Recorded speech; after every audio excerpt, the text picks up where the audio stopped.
Blessed ones, beautiful people. Good morning, good afternoon, good evening, good night, wherever you are in the world. It is me again, Blair, and as always, I'm back from a hiatus. I do want to sincerely apologize to my committed listeners, the few congregation members that I have, but I'm not going to be before you long, but if we can have a moment to just acknowledge that I am here. What's up, blessed ones? You are now blaring the podcast. Brought to you by AB1 Studios. Thank you for your time. Listening. You want to know something else, blessed ones? It's a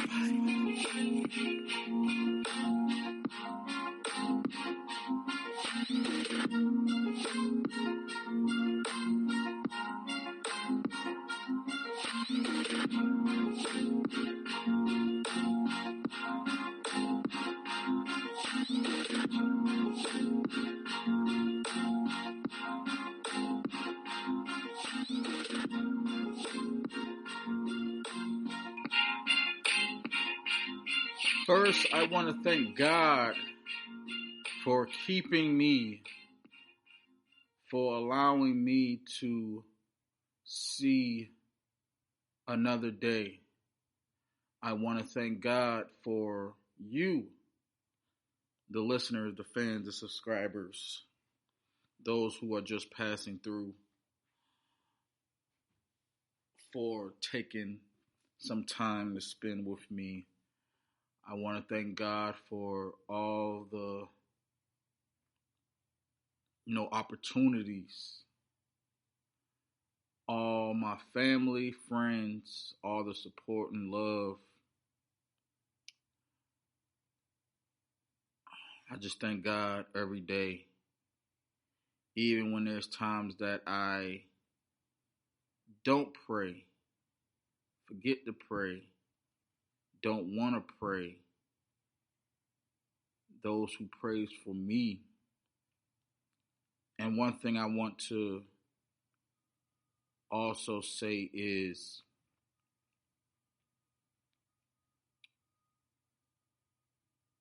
I will be, and I say this all the time, so please forgive me, but I will be a little bit more active, a little bit more consistent with keeping you all entertained, encouraged, enlightened, and most of all,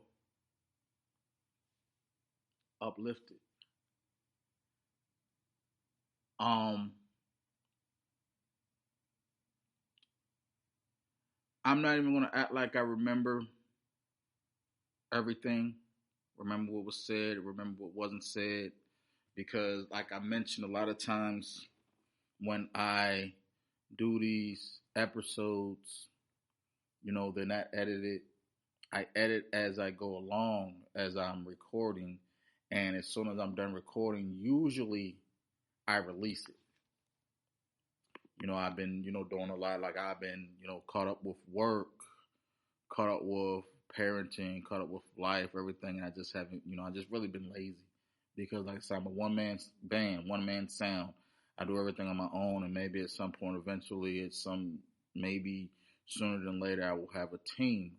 But for someone like myself who is always kind of, I'm not going to say selfish or stingy, but I'm very, very funny with my money when I have money, because I'm not going to act like that I'm this big time millionaire or anything right now, but one day. But, I've, since the last time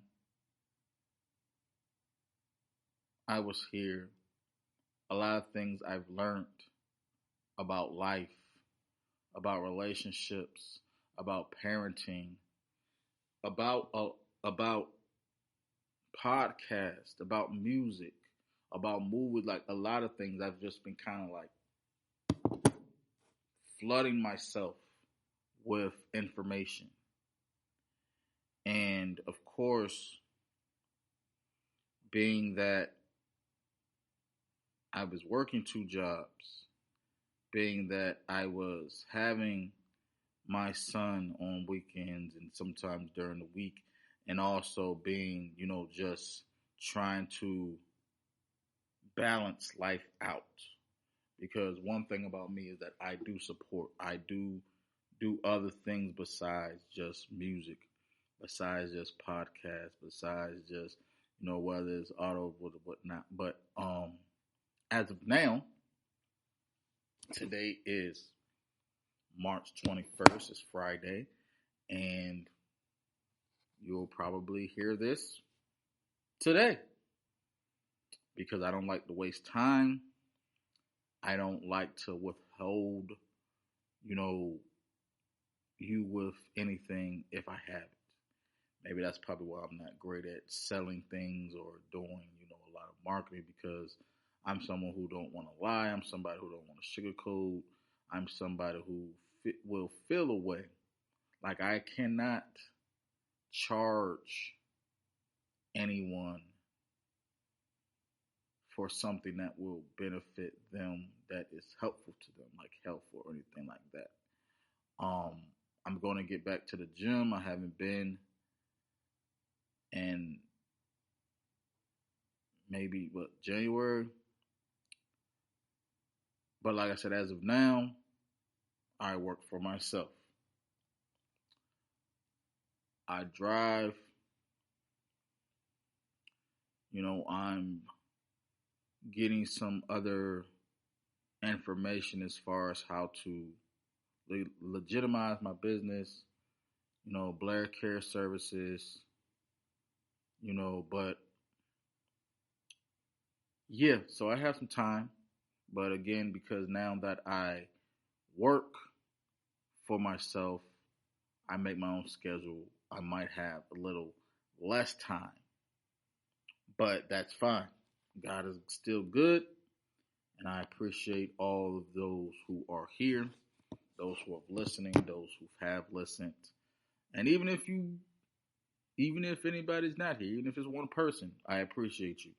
Because one thing I do will say, and of course, people might feel like I love to talk, but sometimes I do, but I just want to be able to get certain things out. A lot of things have happened in the media, in the culture, in the world since the last time you've heard from me. And I'm not going to get into all that, but what I do want to address is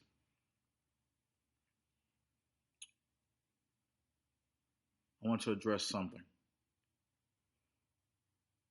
coming back from the beginning. Relationships. For those of you who have been struggling in relationships, those of you who are in relationships, those of you who are single, but it's about relationships. A lot has been going on, whether it's parenting, whether it's romantic relationships, or even just business relationships. One thing that I want to double down, 10 toes on,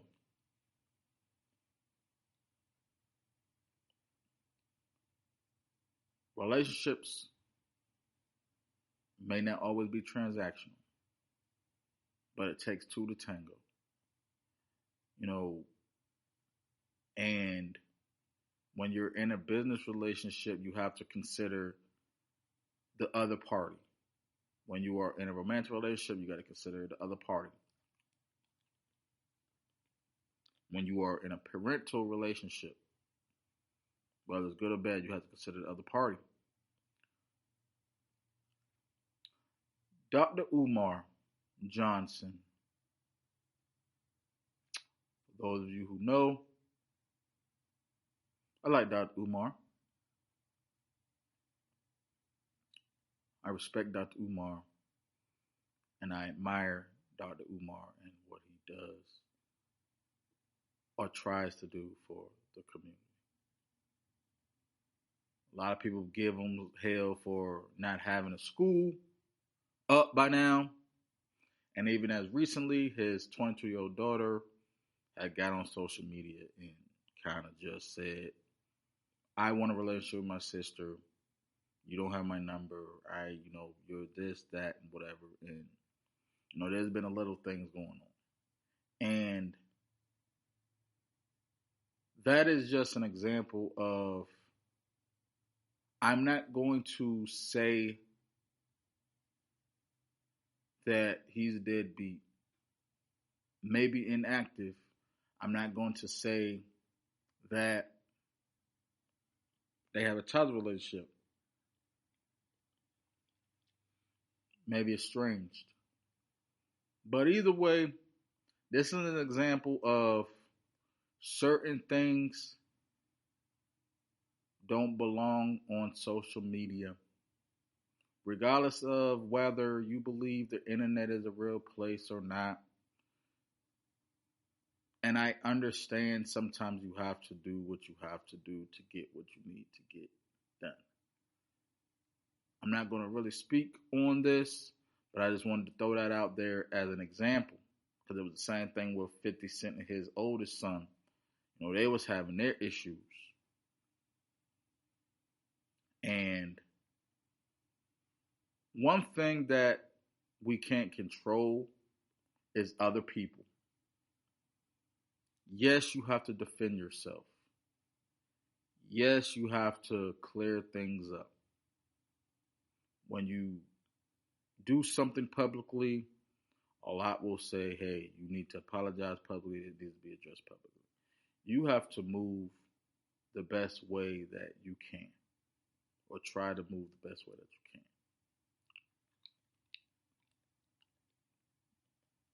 My son's 8, and he has a tablet. He has a phone. He knows how to use it. Now, beyond what I knew, and I'm pretty sure, and of course, this is the digital era, so no, he's not on TikTok really. He had one, but he doesn't be on there. But my thing is, and maybe it's just gonna be, maybe I'm getting ahead of myself, but relationships, of course, comes from goes on based on how things are, how things were, not on what you want them to be. Of course, I'm sure I'm not hoping for it, but I'm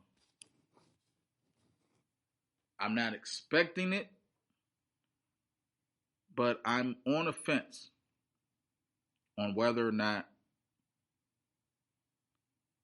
when my son gets older, he has his own, life and own mind as he does now and everything that, he will be able, like he will move a certain way. We always talk about how parenting, there's no guidebook or no guidelines to how parenting is. And I say there is. Whether you want to admit it or believe it or not, I mean, scripture, kind of address that, briefly or maybe a couple times, raise a child in a way that they should go. Because whether we ask to be here or not, we're here and we have to move a certain way. Whether you have to raise them to be good civilians, to be good workers, to be good students, to be, just be a good person. Whether you discipline them, and discipline doesn't necessarily mean using a belt, because a rod is not as it's a symbolization of certain things, but it doesn't necessarily mean using a belt. There's different punishments, and one thing that I've had to learn as a parent mainly is patience, understanding, grace, and that a lot of times, most times, that our children are a reflection of us. And whether we raise them or not, it's going to show. I've always believed that, and I could be wrong, but I always believed that a lot of times, like for like single mothers or mothers who raise their children by themselves and the father's not in their life, so I can't really like speak all the way on it because I'm in my son's life. But it's like a lot of times the child will show characteristics and traits of the absent parent more. And I'm not going to be too deep with this, but a lot of times it's like, hey, this is God has a plan and He has a purpose for our children, as He does for us. But while your children are growing up and you try to mold them and raise them the best way that you can, we have to remember that 10 years from now, 15 years from now, 20 years from now, there's going to be certain things that they do or certain things that you do that they're going to remember because they're already showing characteristics and traits when they're living with you or when you keep them with them. Like I see traits from my son, even though I'm no longer in home, but it's like there's a lot of personality traits that my son shows that I remember that I was and remember that I am. So I try to be careful as far as like what I do around them. Like I try now to, be vigilant or diligent with how I raise him. Like I want him to be able to like, look, I want you to read, read at least 30 minutes. Then, there's times where it's like, okay, I might say read for an hour. My brother had him doing these things and I incorporated that now. It's like, so hey, look, do your push-ups. And then, as time goes on, maybe I might want him to do more. Read your Bible. He has a Bible verse. I want to say it's Psalms 23. The Lord is my shepherd. He has what I need, or He knows I will not want. So it's, He has His Bible. So it's that. And then there's another scripture. I want to say it's Exodus. It's the Ten Commandments. I'm not going to sit here and act like that. I know the scriptures, like the locations and stuff, but it's certain things that I want my son to be the routine and get used to doing. Now, granted, he stayed with his mother, so I can't always I'm not going to micromanage her. I have to do my part. But like I said, he forgets. But it's like I'll have to remind him. As long as you remember, you have to mind. Because when you're older, there's certain things that you'll remember about your children that they're not going to remember. Like my dad was telling me all the time, and I was older, of course, but it's like, even like when I was an adult and in my younger adult years, like, I was a rebel, but it's like, my whole point as far as like with the Dadu Umar thing or even 50 Cent thing, it's like, man, you're allowing the world into something that really should just be personal. And even because for me, the way that I look at certain things, a lot of times when the children gets on social media, or sometimes they say, yeah, this is what's going on. I can't get in touch with them, so I'm gonna I'm gonna get on social media, get their attention, and they try to bash them publicly or even say certain things publicly. It's not to say, hey, this person is a piece of crap, you don't support them or nothing. It's never that. It's just, hey, you're allowing the world to comment. It's just like art. Like me, I've been a little bit more exposed of my creativity, whether it's writing songs, um, doing my storyline, movies and screenwriting and stuff. But for me, I remember just certain things. I'm like, oh man, hey, somebody gonna comment this. They're not gonna like it because I care. Like I care about how I present myself.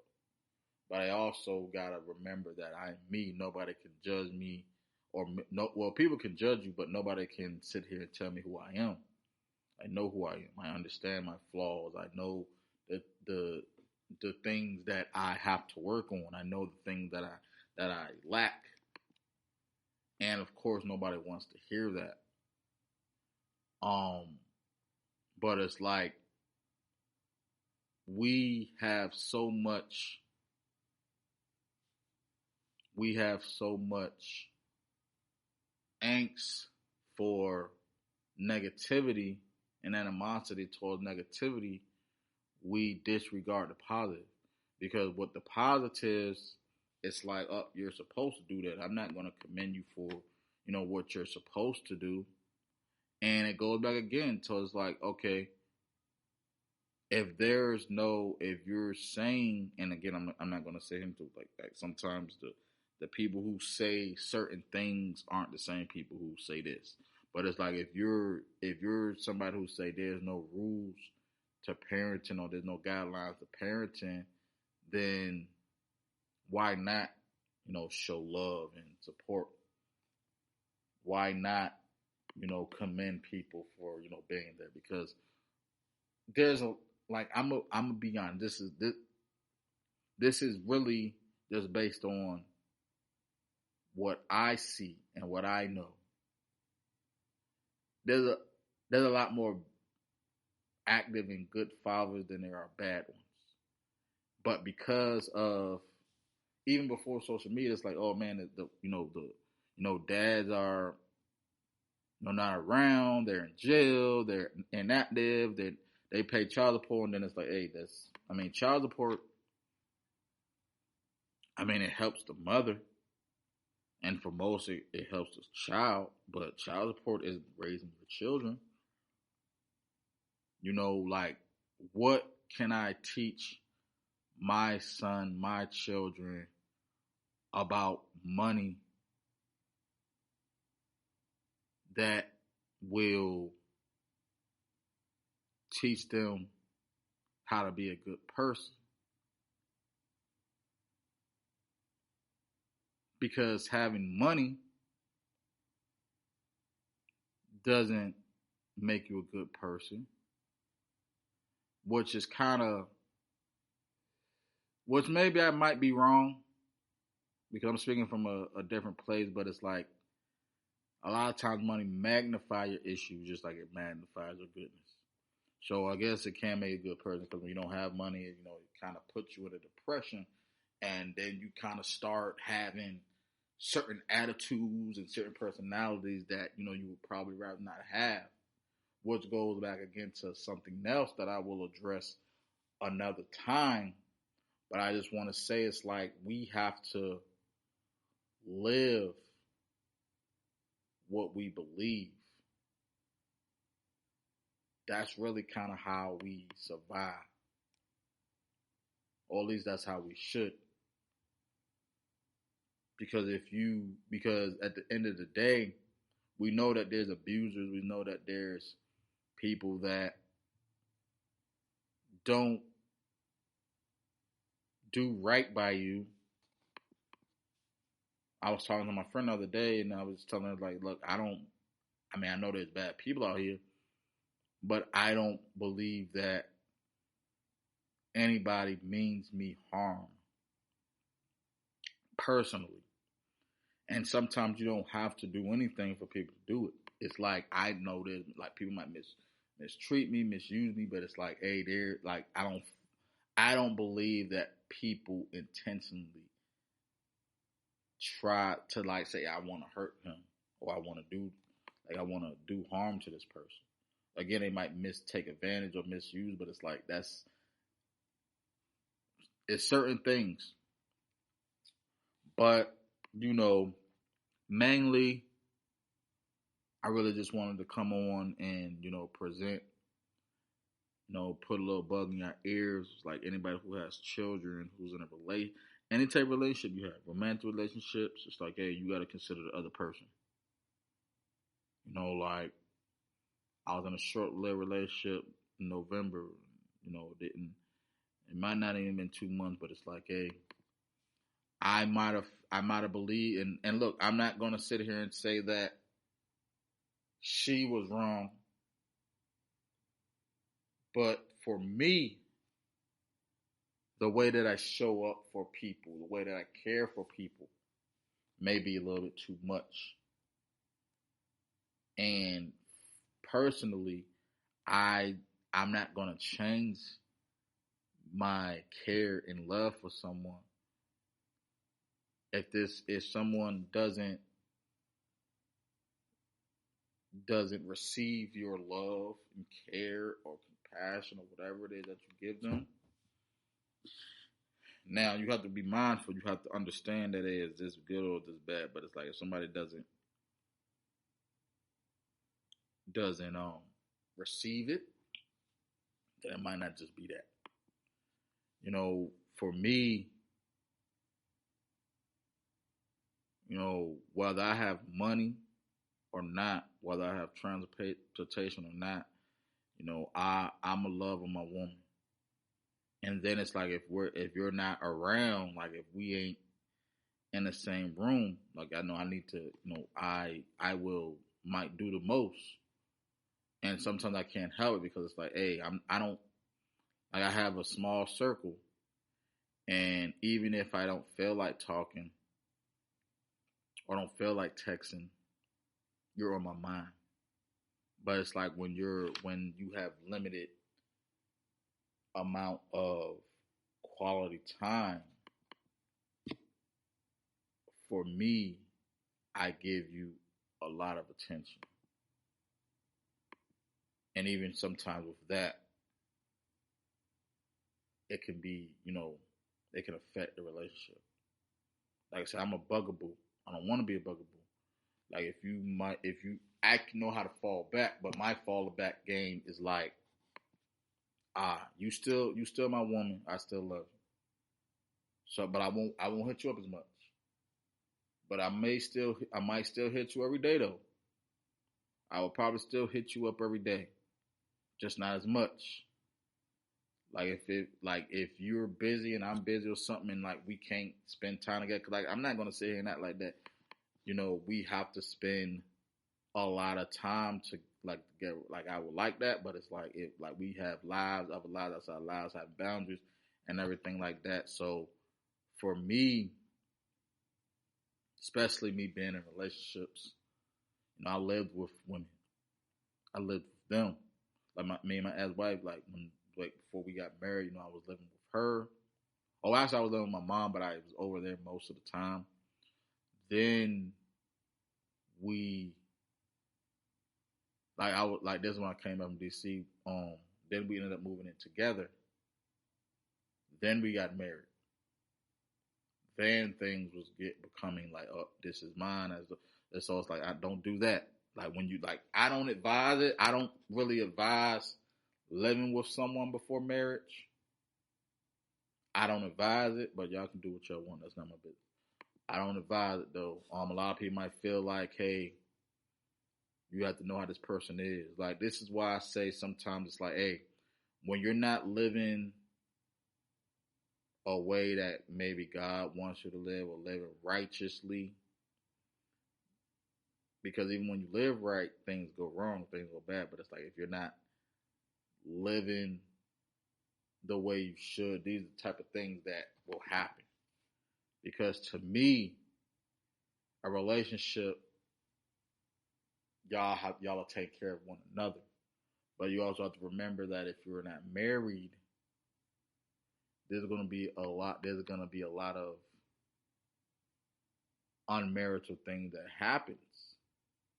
You can't be a wife to a boyfriend. You can't be a husband to a girlfriend. So it's like I want to, like, even for myself, this is for me too as well, because I do have my stuff that I have to work on. I'm not gonna sit here and tell people what to do with their lives, nor am I gonna tell people what to do with their relationships. Me, I'm just pointing out and letting and enlightening people, like, hey, this is the right way, but y'all can do what y'all want, because there's a difference. There's a difference with informing and enlightening people than commanding people. So it's like y'all can do what y'all want to do, but like I said, to each his own. To each his own. People have to make sure, because even now it's like I got married. Me and my ex-wife, we was living in sin, but then we got married, and then God made it right. But there were still struggles,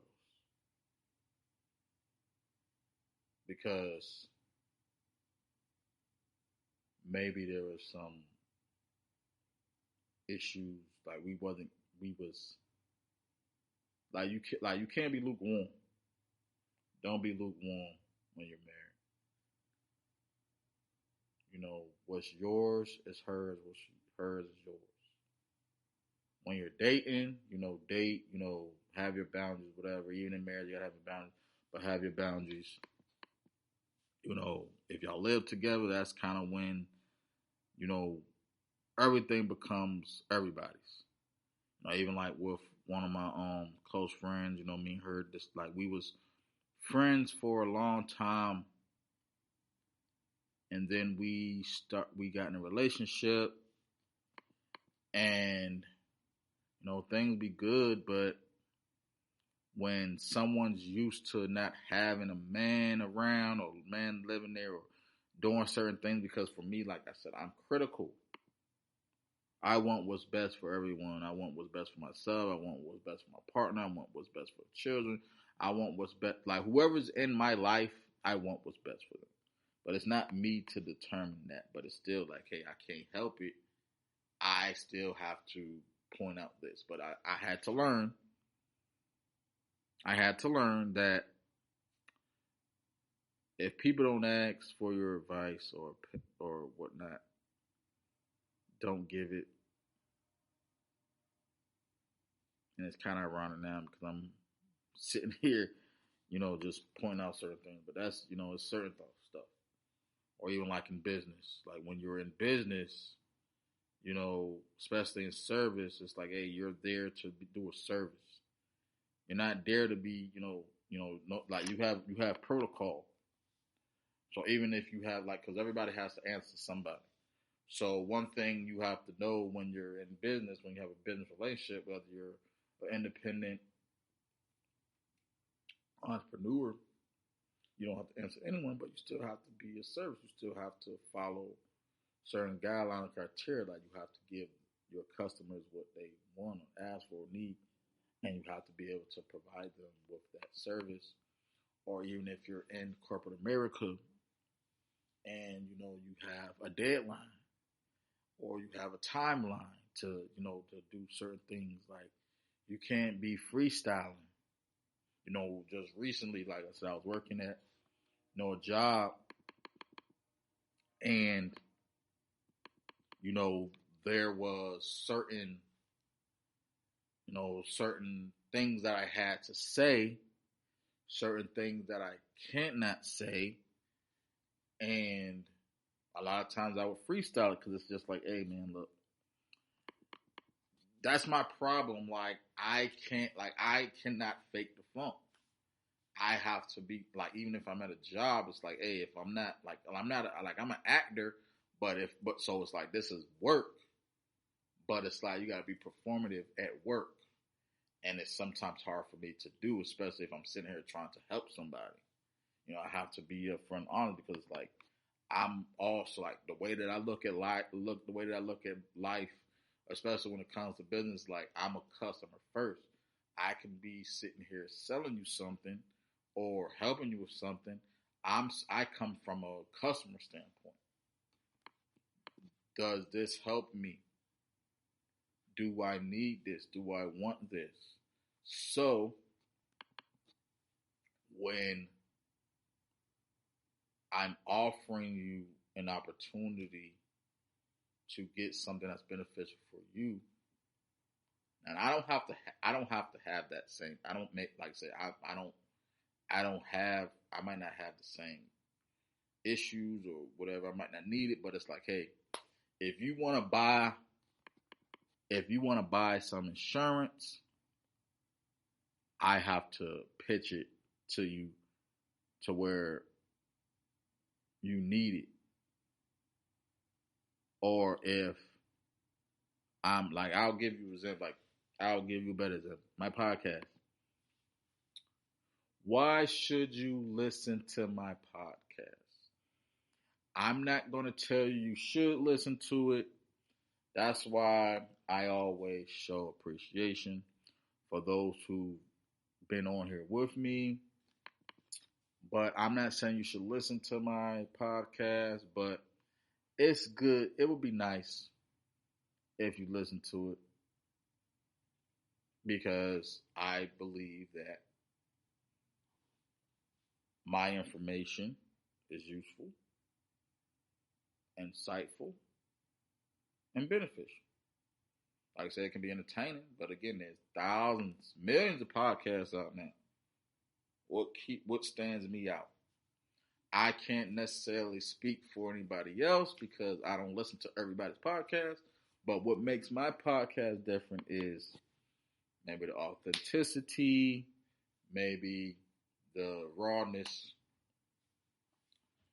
But, you know, for those of you who just come up across it, thank you very much. That's just kind of how I suck. I'm not a good salesman. Just put it like that. I do things that I enjoy, that I love, and I give it to you. And if you like it, great, perfect. If you don't, well, at least you gave it a shot. But you know, when you're working for a company, you got to be a little bit more performative. And you can be performative even being authentic too, but it's like I can't like certain things just doesn't make sense to me. I haven't mastered that yet. Um but yeah, relationships, you got to consider everybody. And I think sometimes when if you're going to be it like if you're in it like no matter what type of relationship you are in, no matter what type of relationship you are in, you cannot be selfish. You know, like I say this all the time, our life isn't for us. I mean, it's like our life is ours. We have to be able to, you know, manage it and maintain it, but it's not for us. Now, like I said, you can be single, you can be old or whatnot, but it's like it's not for us. Why are you here? Why are you here? Nobody was asked to be here, but why are you here? What is it that you want to do with your life? What is it that you aspire to be? What do you want to accomplish? What is your goal? What is your legacy? What do you like? How do you decide to survive, or how do you decide to live your life? For me, I just want to live right, man. Like I've dealt with struggles, man, and I'm still struggling. It's like stress, over stress, and everything. Just not having money, not having a car, not having a job, not this. And it's like I done been there. Like I tell you now, like even like my current situation, but it's like I've been there. I'm not gonna say I ever hit rock bottom. I'm not gonna say I ever hit the mountaintop, but I have aspirations and ambitions. So when I think about things now, I think about the long road. It is going to benefit me because also one thing I learned, and I'm gonna go and I talked a little bit longer than I anticipated, but when I think about all the jobs I've had in my life, I'm 37 now, so I had a lot of jobs, even for my age. But again, it's like, hey, we're in a new time now where it doesn't necessarily matter how many jobs you have because you can do certain things, like you can make money from your phone now, and it's like I man, I can count on my hands and my feet. You know, like I said, I was up at AutoZone. I was recently working at this 20 Life Protect 24/7. That's a company that that sells insurance and sell a mobile monitoring unit. I was working at Enterprise. That was probably my favorite job. I was with them for close to 6 years. I worked at the Loft Hotel. I done worked at Big Lots. That jumps kind of sucked. I was at UPS. That was my first job. I didn't work briefly in construction, briefly at a tire place. I didn't work for a mental health hospital. I didn't, worked at Walmart before. So it's like and there's even some other jobs that was kind of like smaller, but I've had the experience.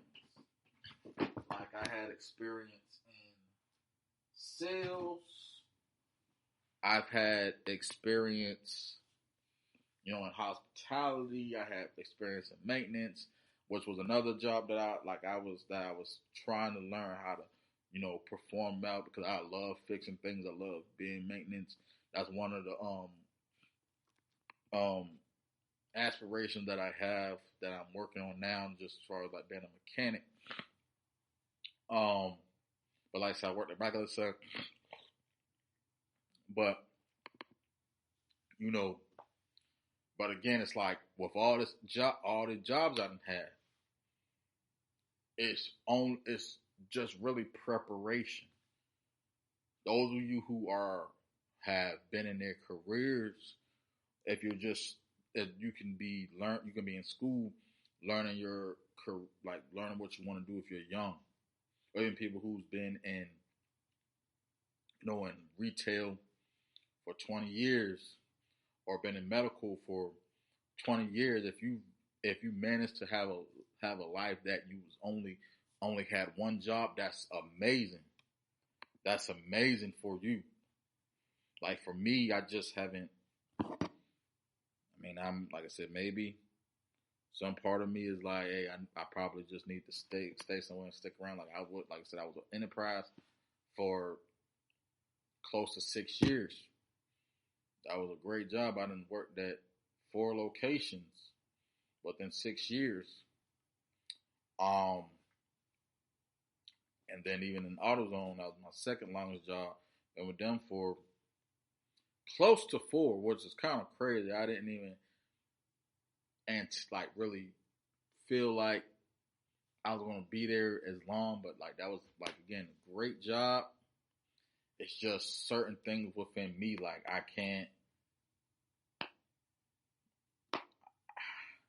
get a little overbearing sometimes. I don't know if it's my ADHD or what, but it's like I said, I don't have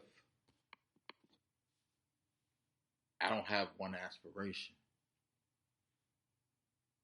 So even like with me in relationships, like for me being in relationships, I didn't had great relationships. I had a lot of potential. Women that I've been with had the potential to, be, misses. I mean, like it's like I only been married once, but it's like